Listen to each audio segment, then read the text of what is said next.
So good evening, everyone. I'm showing that we're live on Facebook. I'm going to give folks about a minute or two to find us. So if you are here for the 6 o'clock Eastern live cast with filmmaker Aaron Sanders, you are exactly in the right place.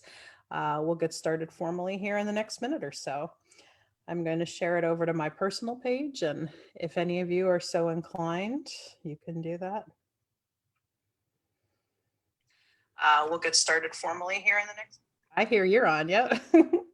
I'm going to share it to my page. Yeah, sounds like a plan.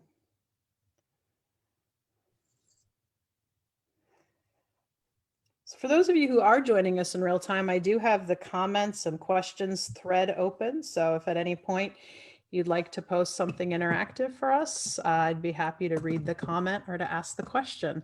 So welcome to this evening's live cast. It's evening where I'm at, afternoon where Aaron's at, on Mindful Ohio and the Institute for Creative Mindfulness.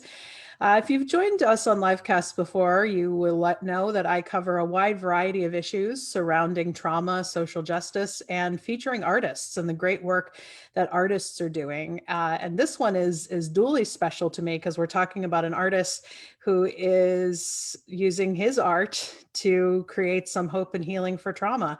So Aaron, welcome to the livecast.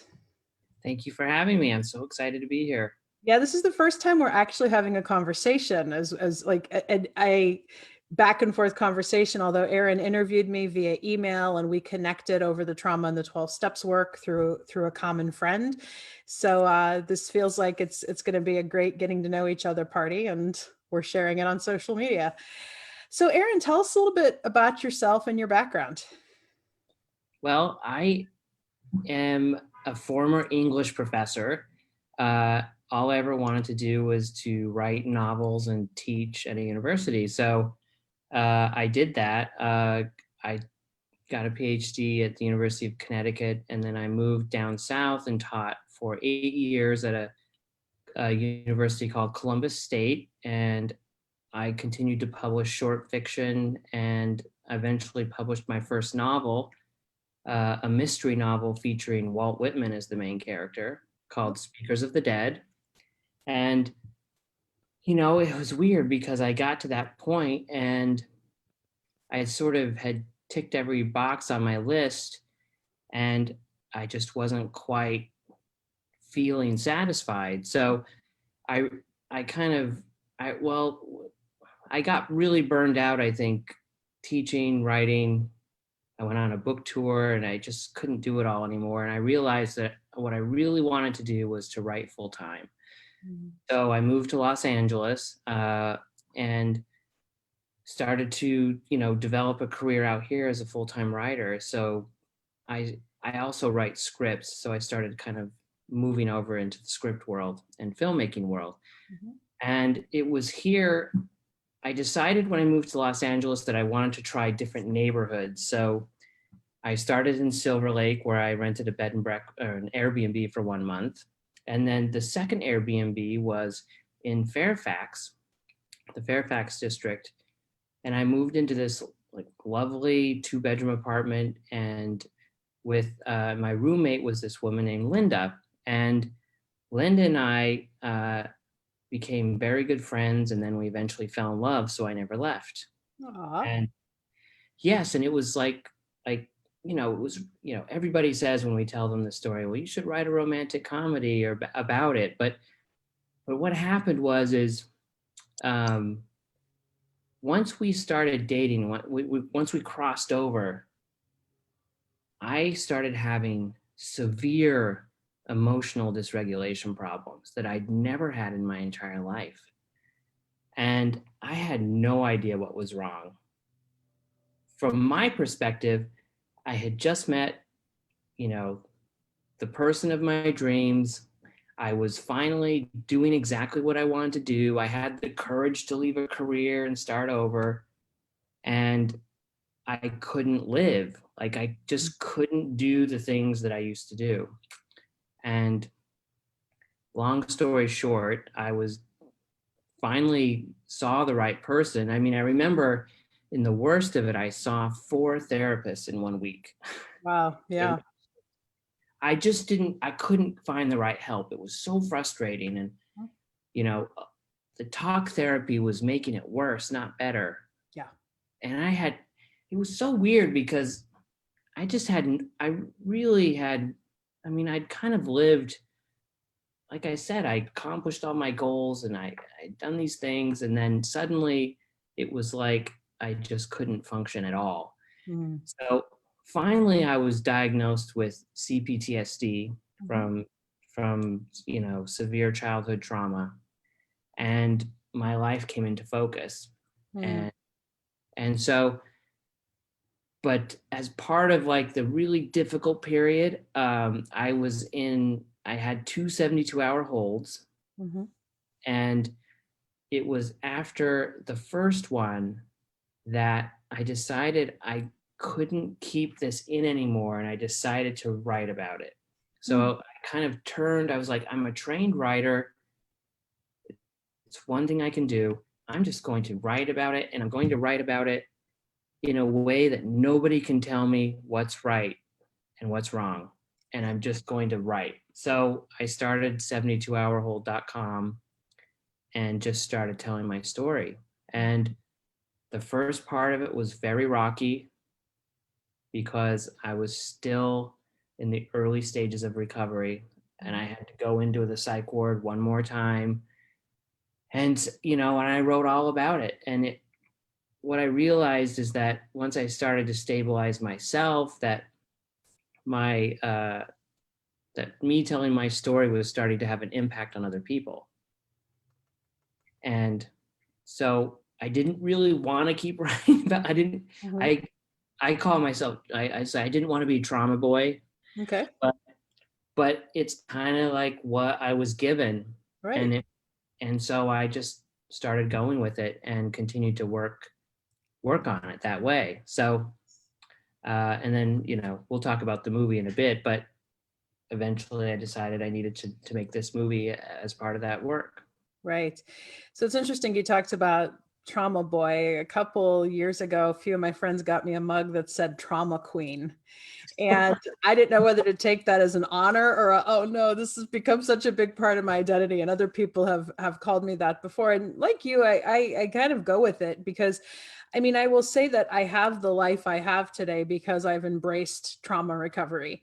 And I think, you can be trauma boy or trauma queen and make it all about being stuck in the trauma, or you can take that moniker as no, I'm here to help walk people through the process. And I'm a sign, I'm evidence that you can get through this on the other side. And I see you as being that.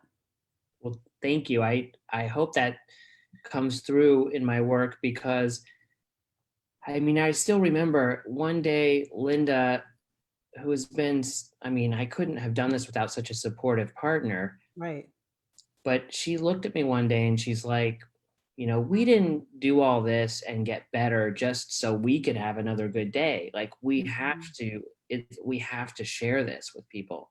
Right. And so she's written a little bit on the blog too. And I love her entries even more than mine because they articulate the experience of somebody living with somebody with trauma Mhm. and how that causes its own kind of secondary or vicarious trauma. I know that those are a little different, but and that has really resonated with people too. Right. And so I feel like you know, I feel like we have sort of two things that make us unique. And one is that we stayed together. So we can talk about that because not everybody is so lucky. And we are both very honest. We don't seem to get too upset about sharing exactly what happened. Yeah. And it's a brilliant blog you've put together. I mean, I'm honored that you interviewed me for it. Yet even before you did that, I took a look at your resources and your writing. And probably the first piece that grabbed my attention was using horror movies through or to get through trauma recovery. So before we talk about your specific film project, which I'm very excited about, tell us about the horror movie genre as a trauma survivor and what that does for you. Great. Well, you're going to have to, stop me at some point because I was, I always had this affinity for horror movies, and I know I'm not alone. It's not Mhm. that original to say that, but what I, in fact, I was just recalling as I was preparing for today that I taught a course at the university all about horror movies, and we would, one day we would watch a horror movie, and then the other day we would discuss it. And horror films are very good at articulating social anxieties and social issues, before mainstream films often do. Or another thing they do well is they're transgressive. So they can take on really difficult material in different kinds of ways. And so I loved teaching that class, and we would go through different films. And I won't go through the whole. I actually kind of recreated my syllabus on That's this piece of paper. marvelous. But so I had this like kind of obsession with them before. But what I noticed when I was going through my trauma recovery is that when I had a particularly like difficult, I was in a particularly difficult time, or I was in a trigger, maybe post trigger, I loved to watch like the most effed up horror movie I could find. Mhm. And and I didn't really think much about it for a while. And then one day I was like, why do I do that? Like, it seems, in conversation, people wonder like, well, wouldn't you want the opposite, Mhm. like calm music and, you know, something with Sandra Bullock or something. Um, and actually I love her, and that's not exactly fair, but you get the point. Mhm.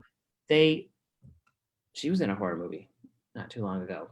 Uh, but so I just began to be reflective about it, and I kind of went back to some of my academic training about why horror movies are important, and it just suddenly clicked to me that in its simplest form, a horror movie recreates the fight or flight feeling.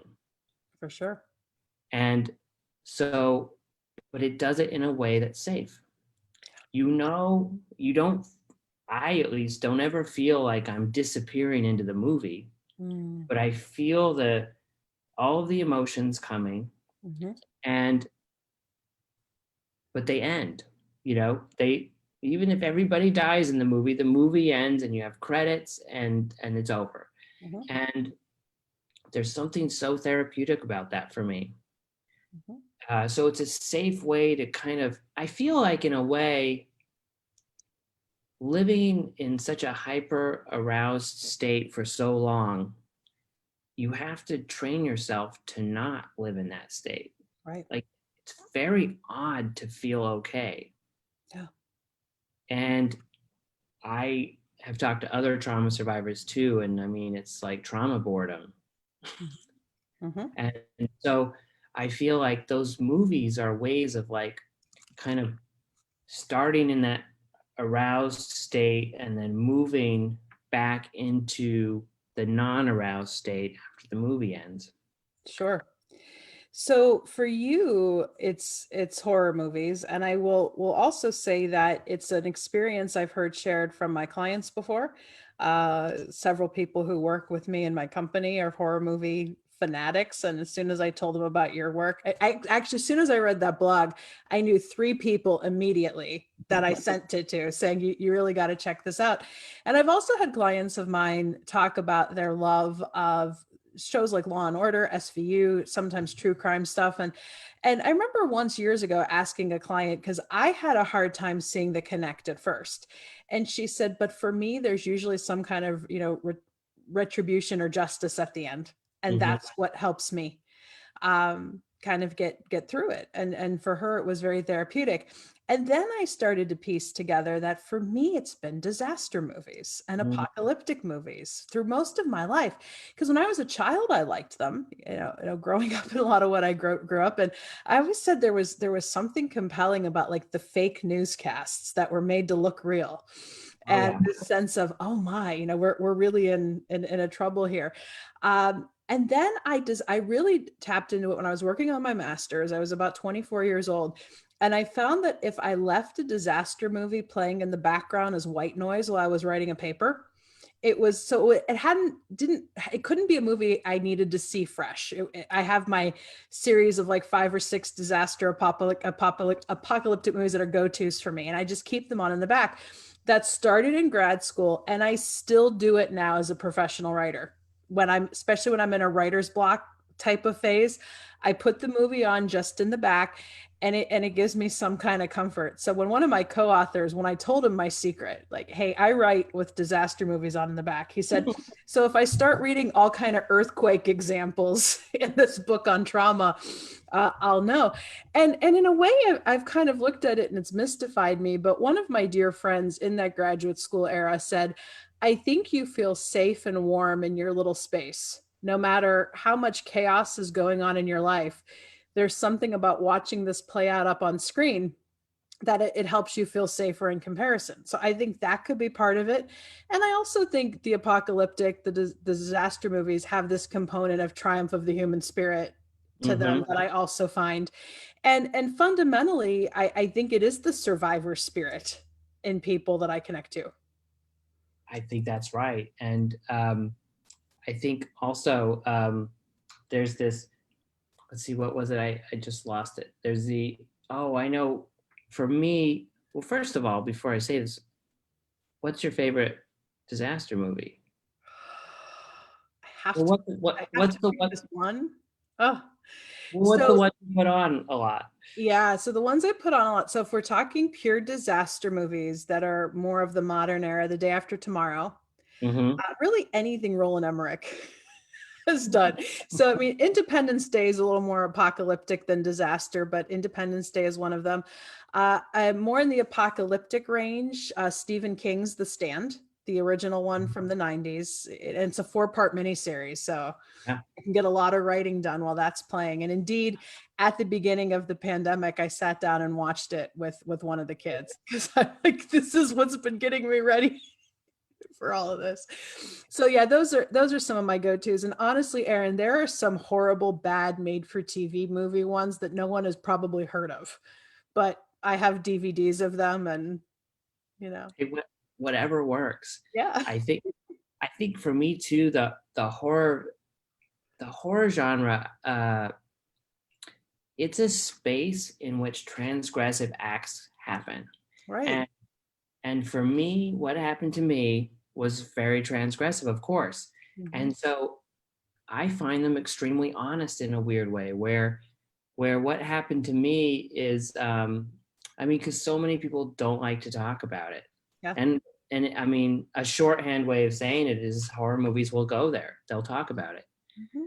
And they'll show I'll- terrible things happening. And they're always actually pulling back from, if you read the news and what really happens to people, they're actually showing some restraint. But it's nevertheless a narrative space where I feel like my experience is validated, yeah.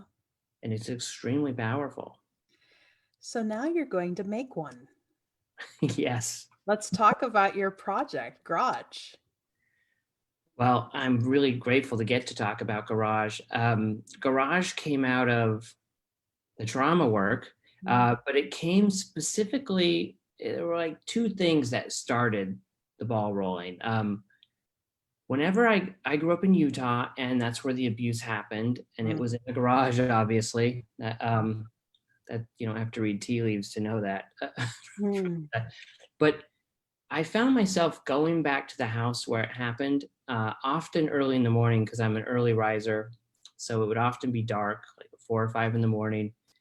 And I would just sit across from the garage with my headlights on the garage and Mm. just kind of like reflect on what an impact that event has had on me. And, here it is, there it is.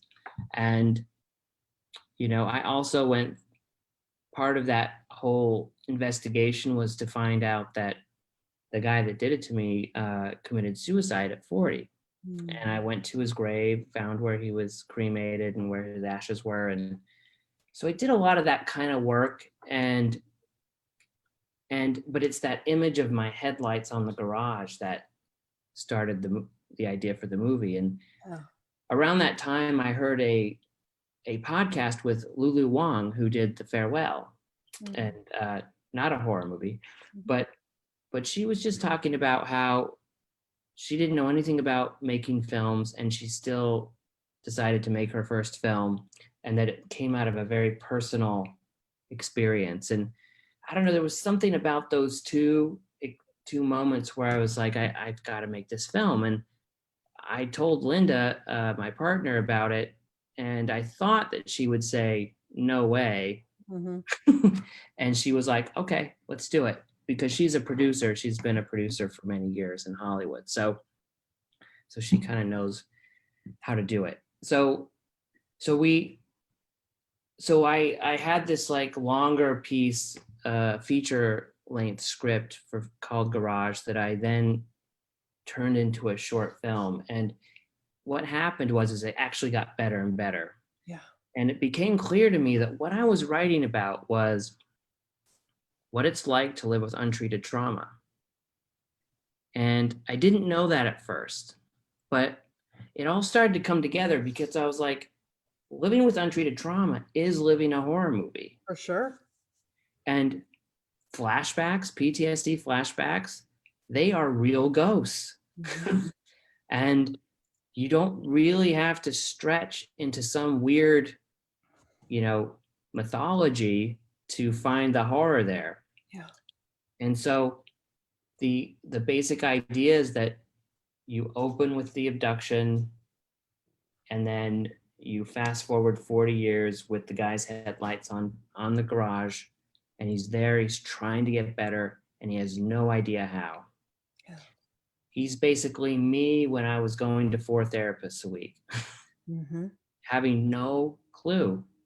So without giving the movie away, he tries to get better, but there's a little twist that kind of illustrates how difficult it is to get better, or how impossible it is to get better with kind of conventional therapeutic models that people keep handing you Right.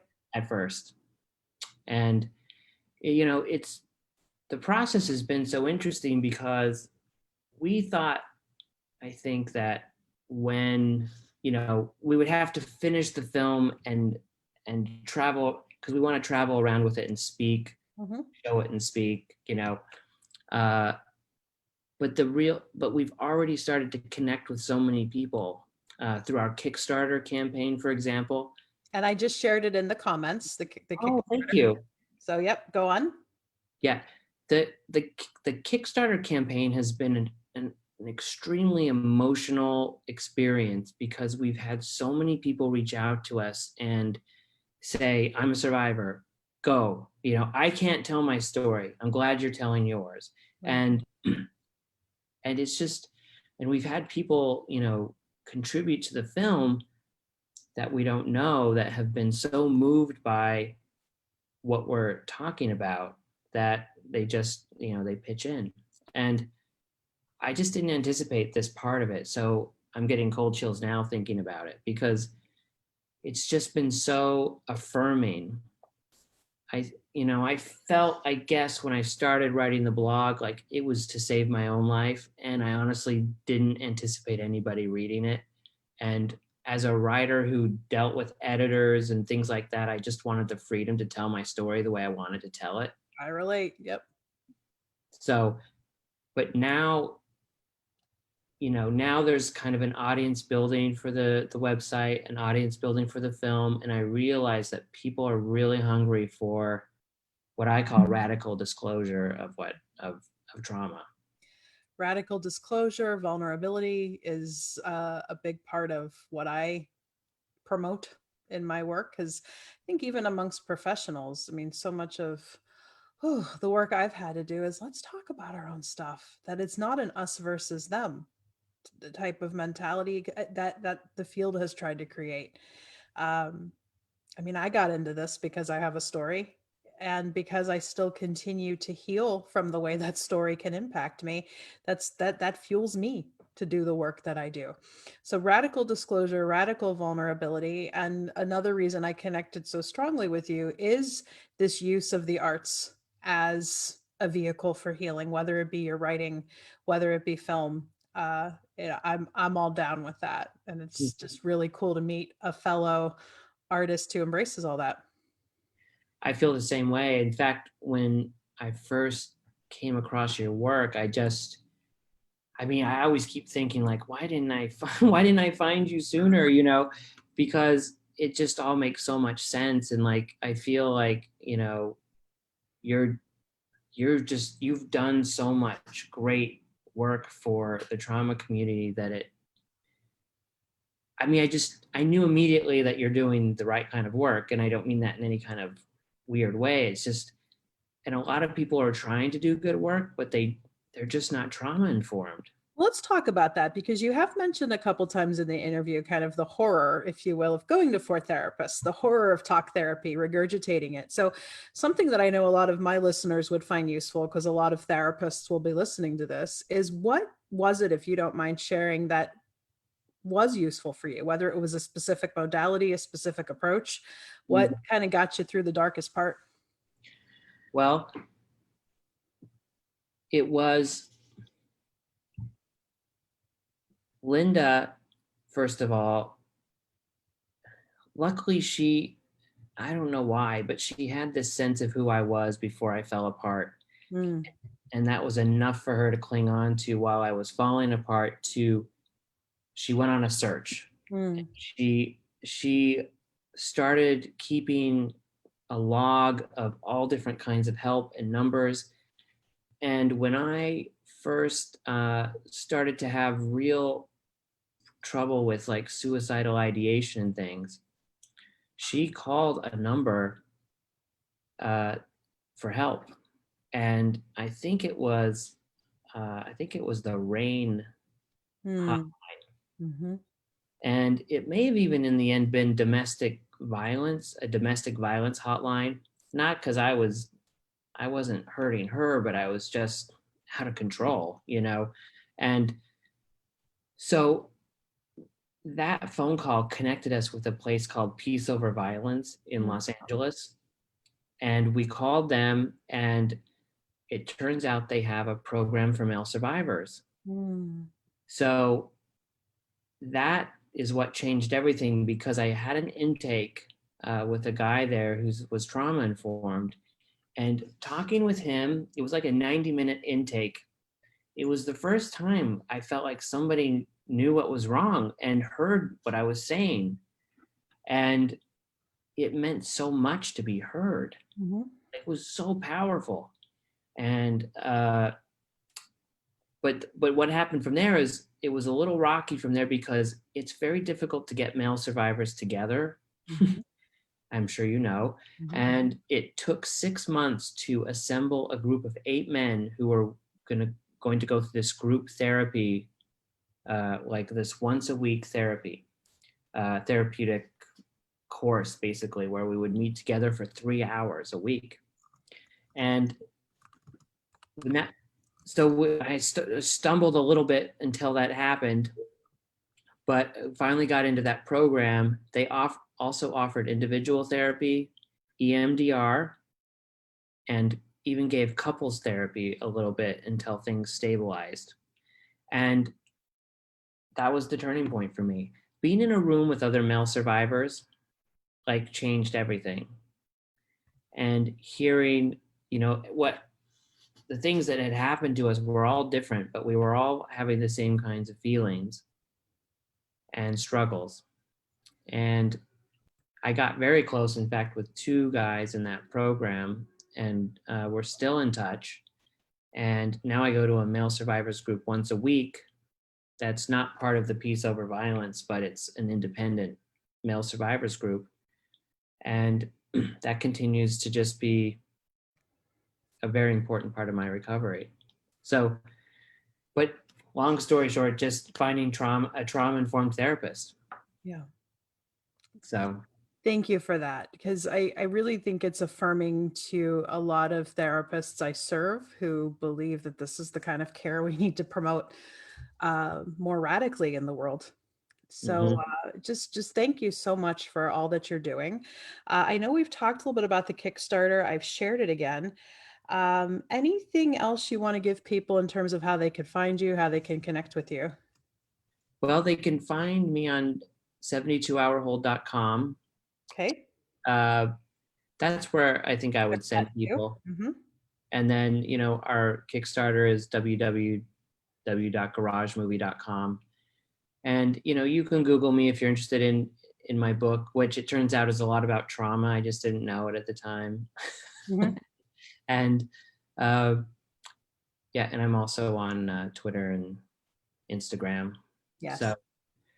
but it's just very meaningful to be able to find like a community of people to like, who know what's going on. And I try not to take it for granted now because there was just, it was such a dark period. It was the most difficult period in my life Yeah. when I didn't know what was wrong. No doubt. We had a comment come through here towards the end. I want to read with you. I think you'll appreciate it. One of our regular viewers says, maybe my trauma is the reason I love thriller movies. Not entirely a good thing, but at least my past wasn't as bad as the movies, though it can be worse, being totally honest. So I think it can open up the portal for conversation. And I'm just glad that you're doing that with your work. And when the movie comes out, we'll be happy to have you back on and talk a little bit more about it. I can't wait. It's going to be super scary. Yay. Take care, Aaron. Thank you, Jamie.